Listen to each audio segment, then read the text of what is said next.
மொத்த குடும்பமும் மீனாவே பாக்குறாங்க. அப்புறம் பாட்டி ஊருக்கு போனப்ப ரோஹிணி பண்ணின தப்ப தெரிஞ்சுக்கிட்டத சொல்றா.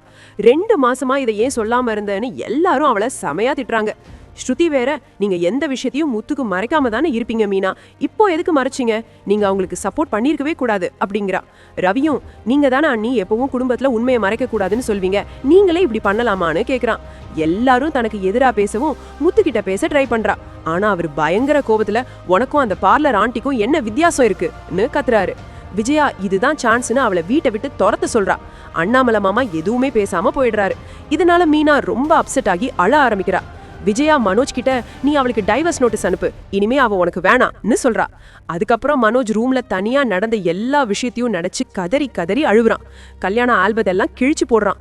உன்னை எவ்வளவு நம்பின, என்னை ஏமாத்த உனக்கு எப்படி மனசு வந்துச்சுன்னு கத்துறான்.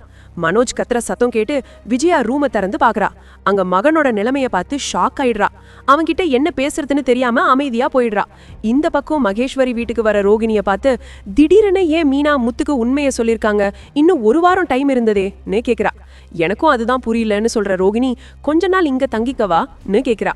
ஆனா மகேஸ்வரியோட ஹஸ்பண்ட், நமக்கு தேவையில்லாத பிரச்சனை வரும், அவங்க ஒரு குடும்பத்தையே ஏமாத்திட்டு வந்திருக்காங்கன்னு சொல்லிடுறாரு.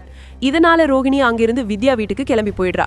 அங்க முருகன், நான் முத்துவ அண்ணனா தான் பாக்குறேன், அவங்க குடும்பத்துக்கு துரோகம் பண்ணினவங்கள இங்க வச்சுக்க முடியாதுன்னு சொல்லிடுறான். இந்த பக்கம் மீனா வீட்டுல இருக்கிறவங்களுக்கு சாப்பாடு ரெடி பண்ணி கிச்சன்ல நின்னு அழுத்துட்டு இருக்கா. அங்க வர ஸ்ருதி, நீங்க நல்லதுக்காக தான் இதெல்லாம் பண்ணீங்க, இனிமே யாருக்கு ஹெல்ப் பண்ணணும்னு தெரிஞ்சுக்கிட்டு பண்ணுங்கன்னு சொல்றா. அதுக்கப்புறம் வீட்டுல எல்லாரையும் சாப்பிட கூப்பிட யாருமே மீனா செஞ்ச சாப்பாடை சாப்பிட மாட்டேன்னு சொல்றாங்க.